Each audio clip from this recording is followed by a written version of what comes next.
प्रभु का धन्यवाद हो आज की सुबह के लिए। इस सुबह में आप सभी का स्वागत, वेलकम है।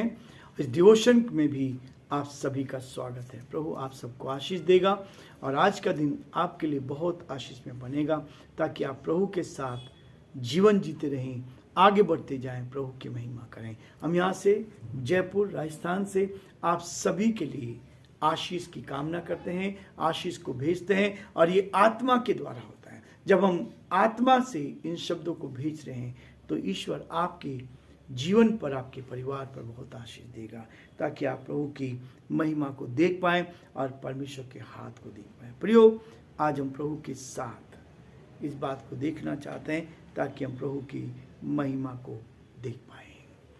आज के दिन की शुरुआत प्रभु के वचन के साथ। वचन में लिखा है, वचन में इस बात को लिखा है, हमने देखा था 10 पद को देख लिया। मैं प्रभु के दिन आत्मा में आ गया और अपने पीछे तुरही का सा बड़ा शब्द ये कहते हुए सुना, जो कुछ तू देखता है उसे पुस्तक में लिखकर 7 कलीसियाओं को भेज दे। अर्थात कलीसियाओं के नाम Ephesus, Smyrna, Pergamum, Thyatira, सरदीत, Philadelphia और लौदीकिया की कलीसिया को। तब मैंने उसे जो मुझसे बोल रहा था देखने के लिए अपना मुंह फेरा, और पीछे घूमकर मैंने सोने के 7 देवट देखे। सोने के 7 देवट देखे। परमेश्वर अपने इस वचन पर आशीष दे। प्रियो, प्रभु का वचन इस बात को स्पष्ट कर रहा है कि हम परमेश्वर के उस गहरे भेद को जान पाए। और ये गहरा भेद कब मिलेगा? जब आपका रिश्ता उसके साथ होगा। हम अपनी आंखों को बंद करें और प्रभु से आशीष को मांगे, प्रार्थना करें। जीवते और सच्चे विश्वास के योग्य परमेश्वर, हमारा हृदय आपके प्रति धन्यवाद से भरा है प्रभु, कि आपने हमसे प्यार किया। प्रभु जी, आपके अनुग्रह की दृष्टि हम पर है, आपका हाथ हम पर है, इसके लिए धन्यवाद देते हैं। हमारी प्रार्थना, हमारी विनती प्रभु, आपकी दया दृष्टि हमारे साथ साथ बनी रहे, ताकि हम आपके नाम में प्रभु जी आगे बढ़ते जाएं, और जो आपकी योजना है, जो आपकी इच्छा हमारे जीवन से पूरी की जाए, और आपके नाम को धन्य कह सके। इस वचन के लिए धन्यवाद जो आपने हमारे हाथों में दिया है प्रभु जी, अब तक संभाला, इसके लिए धन्यवाद। हम चाहते पिता परमेश्वर, आपके अनुग्रह की दृष्टि हम सब पर बनी रहे, आत्मा से भर, सामर्थ्य से भर, शक्ति से भर प्रभु, ताकि इस वचन को लेकर हम जीवन में आगे बढ़ते जाएं और आपकी महिमा कान बन सके। हम बड़े आदर के साथ, दीनता, नम्रता के साथ अपने आप को, अपने कमजोर निर्बल जीवन को आपके हाथ में सौंपते हैं, और यही प्रार्थना करते हैं प्रभु, हम पर रहम, हमारे प्रदेश पर आशीष चाहते हैं। इस प्रदेश को खुशहाल करें, इस प्रदेश की भलाई के लिए हम प्रार्थना करते हैं। यहाँ के मुख्यमंत्री के लिए, यहाँ के मुखिया के लिए हम प्रार्थना करते हैं प्रभु, अशोक गहलोत जी पर आपकी आशीष हो, उनके सारे मंत्रिमंडल पर आपकी आशीष चाहते हैं। हमारे देश के लिए, देश के राष्ट्रपति के लिए, प्रधानमंत्री के लिए, उनके मंत्रिमंडल के लिए प्रार्थना करते हैं। आप उनको बुद्धि दे, ज्ञान दे, जिससे प्रभु सही कदम उठा सके और आपकी महिमा कान बन सके। सारी महिमा आपको देते हुए, इस डिवोशन को आपके हाथ में सौंपते हुए, विनती को अपने प्रभु, अपने उद्धारकर्ता यीशु के नाम से मांगते हैं, आमीन।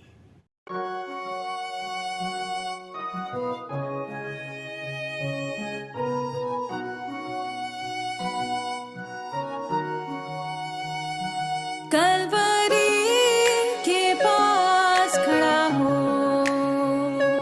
खून की धारा देखता जा,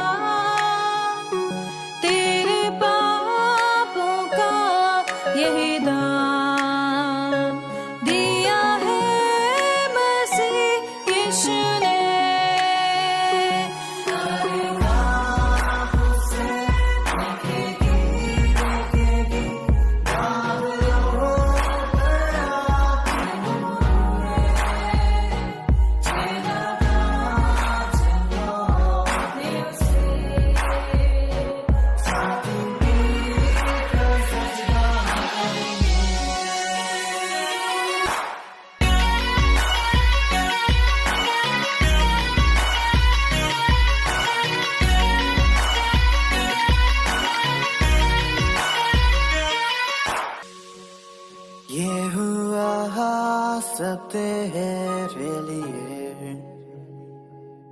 तूने भी उसे छेड़ा था, फिर भी प्यार से वो बोला था, जाता क्यों नहीं तू उसके पास, फिर भी प्यार से वो बोला था, जाता क्यों नहीं तू उसके पास।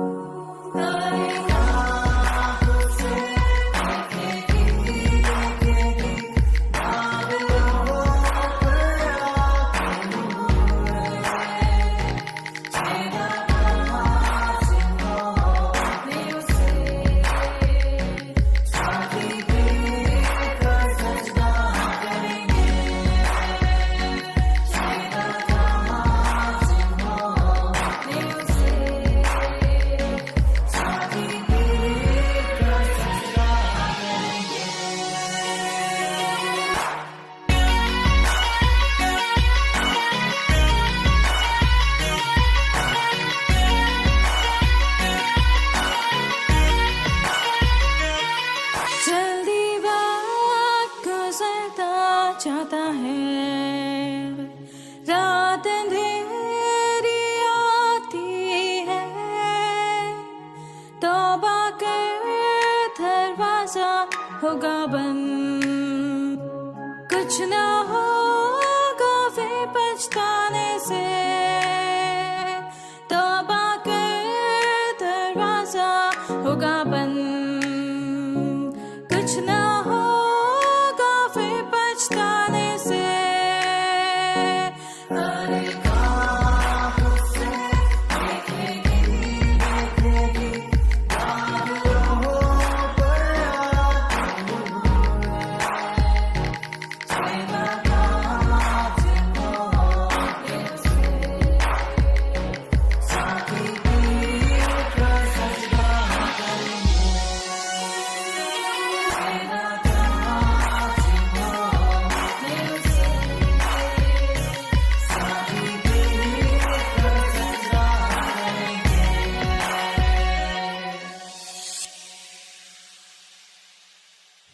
प्रियो, दर्शन देखा यूहन्ना ने, महिमा में दर्शन देखा।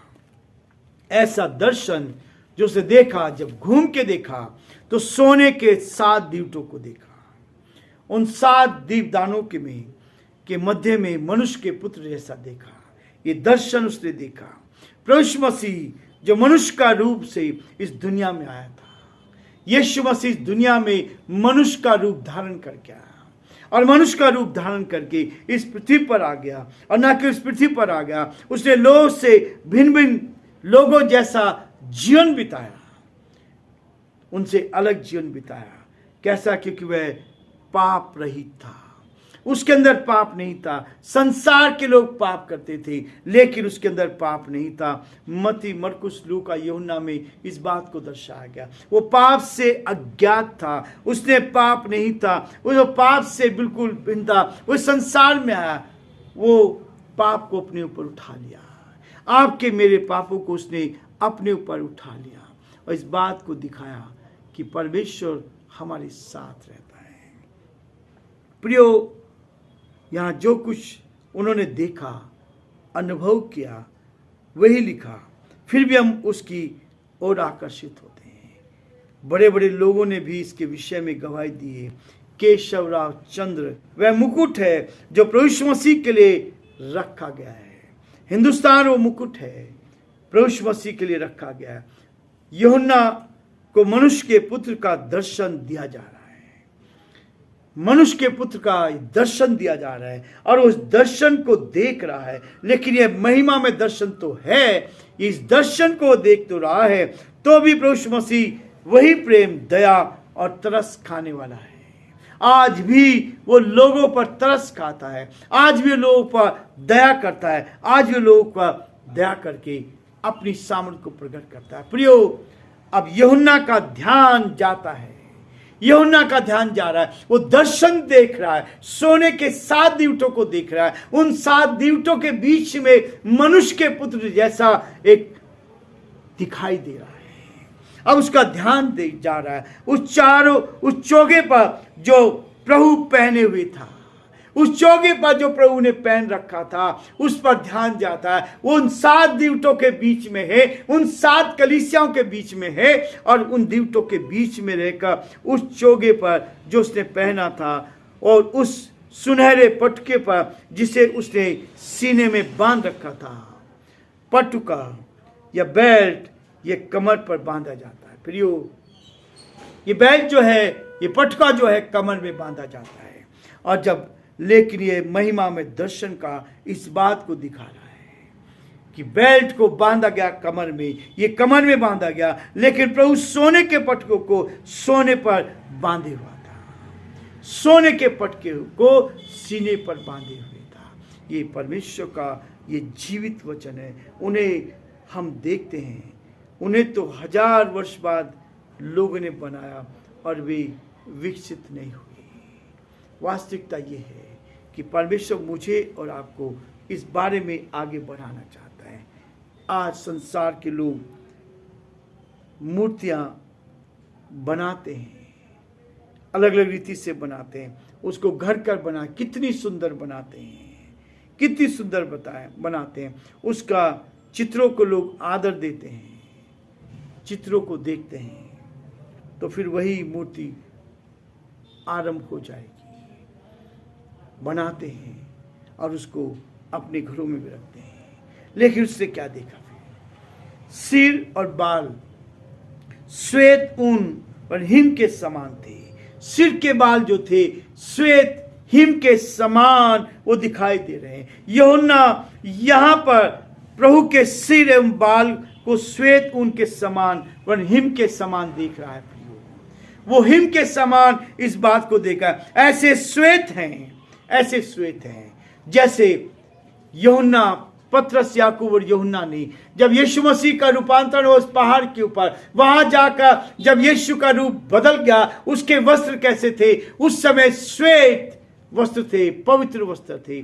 उस चीज को देखा और यहाँ उसके यूहन्ना फिर से उसी दर्शन को देख रहा है। यही यूहन्ना उस समय भी था जब यीशु मसीह का रूपांतरण हुआ, जब यीशु मसीह का रूप बदल गया, और वहां पर इन्होंने, पतरस, याकूब और यूहन्ना ने इस बात को देखा। तब पतरस ने कहा, हम यहाँ पर 3 मंडप बनाएंगे। वहां भी उसका वस्त्र जो था वो पाले के समान श्वेत था। यहाँ पर उसके सर के बाल जो है, बाल को श्वेत ऊन के समान व हिम के समान देख रहा है। यूहन्ना दर्शन देख रहा है। और जब शरीर में पहले प्रभु यीशु मसीह के साथ था तब उसके वस्त्र को देखा था, आज इस बात को देख रहा है। यूहन्ना यहाँ पर प्रभु की पवित्रता को देखता है, पवित्रता को देखता है। श्वेत का मतलब है, सफेद का मतलब है पवित्रता, पर प्रभु यीशु मसीह की उस पवित्रता को देख रहा है। जब मसीह शादी होती है तो लड़की को श्वेत सफेद गाउन साड़ी पहनाई जाती है। पवित्रता का प्रतीक है कि ये मैरिज जो है होली मैरिज है, पवित्र शादी है। ये पवित्रता का यहाँ यूहन्ना क्या कर रहा है? यूहन्ना यीशु मसीह के उस बाल को देख रहा है जो श्वेत ऊन के समान, हिम के समान सफेद दिखाई दे रहा है। इस बात को देख रहा है और वो उसकी पवित्रता को दर्शाता है। दानियल नबी ने भी इस पुस्तक में लिखा है, जिसके सामने वह है जो पवित्र है। श्वेत का मतलब है पवित्र। दानियल देख रहा, पवित्रता को देख रहा है, उसके सामने है। या यूहन्ना उस पवित्रता को देख रहा है, उस शुद्धता को देख रहा है, पवित्रता को दर्शा। पवित्रता का जीवन जीना ये मेरे आपके लिए, उसकी आंखें आग की ज्वाला के सदृश थी। उसकी आंखें जो थी आग की ज्वाला के सदृश थी। आंखें ज्वाला के सदृश अर्थात भेदक दृष्टि थी। ऐसी दृष्टि जो अंदर तक देखती है, प्रभु की वो दृष्टि जो अंदर तक पहुंचती है। ये दृष्टि है आत्मा, जहां मनुष्य नहीं पहुंच सकता वहां प्रभु देखता है। प्रियो, ये परमेश्वर का वचन है। परमेश्वर हमारे अंदर को देखता है। परमेश्वर चाहता है कि हम पवित्र बन जाए, अंदर से पवित्र बन जाए, ऊपर से पवित्र नहीं, लेकिन वो चाहता है अंदर से पवित्र बनकर उसकी महिमा करें और एक दूसरे का सहयोग करते हुए जीवन में आगे बढ़ते जाएं। प्रभु आप सबको बहुत आशीष दे और प्रभु का हाथ आप सब पर बनाए।